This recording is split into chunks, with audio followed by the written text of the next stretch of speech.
Hello everyone, please take a seat and I'll tell you a tale of a war long forgotten or engraved in our minds. On June the 22nd, 1941, Nazi Germany launched Operation Barbarossa and invaded the Soviet Union. Opening the Eastern Front, they quickly overwhelmed the Soviets and made large gains. However, because of fighting in the high command and differing plans as well as other targets than the one we are talking about today, the German plans were delayed time after time, dragging out the blitzkrieg toward Moscow. It wasn't until that Army Group Center was able to launch Operation Typhoon. The goal was to capture Moscow before the Russian winter began. To accomplish this goal, a combined force numbered just short of 2 million men, 1,700 tanks, and 14,000 artillery. Plans for Operation Typhoon called for a double pincer movement against the Soviet Western and Reserve fronts. If these maneuvers were successful, the Germans would encircle Moscow. Though a reasonable plan on paper, the men were demoralized, tired and battered. On top of that, the supply lines were paper-thin. Aware of the threat to Moscow, the Soviets began constructing defensive lines in front of the city. Storming forward, two German panzer groups made gains near Vyazma and encircled the 19th, 20th, 24th, and 32nd Soviet armies. But the soldiers refused to surrender, delaying the enemy and forcing them to call for reformers. This decision by the Soviet armies forced the Germans to commit more forces to the area and helped the Soviets retreat to safety. However, initial German operations captured over 500,000 Soviet soldiers.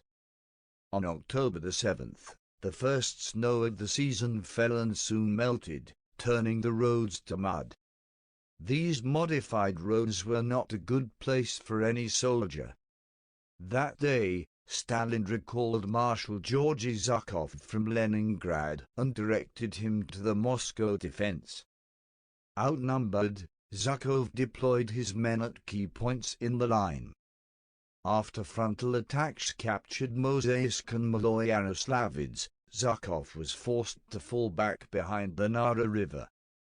The Germans made gains, but their forces were worn down and plagued by logistical nightmares. By November the 15th, the ground had frozen and mud ceased to be an issue.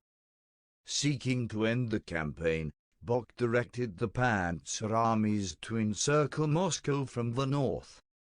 After days of hard fighting, the German reconnaissance unit reached Khimki, only 5 miles from Moscow. With temperatures reaching -50 degrees and still lacking winter equipment, the Germans had to halt the attack. Possessing a reserve of 58 divisions, Zhukov unleashed a counter-offensive to push the Germans back from Moscow. The beginning of the attack coincided with Hitler ordering German forces to assume a defensive stance. Unable to organize a solid defense in their advanced positions, the Germans were forced back. The Russians were aided by extreme cold and poor weather that minimized the Luftwaffe's operations, but with the weather improving in late December, the Luftwaffe began intensive bombing in support of German ground forces. The Soviet counteroffensive came to an end. However, Zhukov had pushed the Germans about 110 miles from Moscow. The failure of the Germans at Moscow doomed Germany to fighting an endless campaign on the Eastern Front while retreating. Casualties for the Battle of Moscow were, but estimates suggest Germany lost about 324,000 soldiers and the Soviet lost about 965,000 soldiers. The Soviets would turn the tide of the war at the Battle of Stalingrad in late 1942.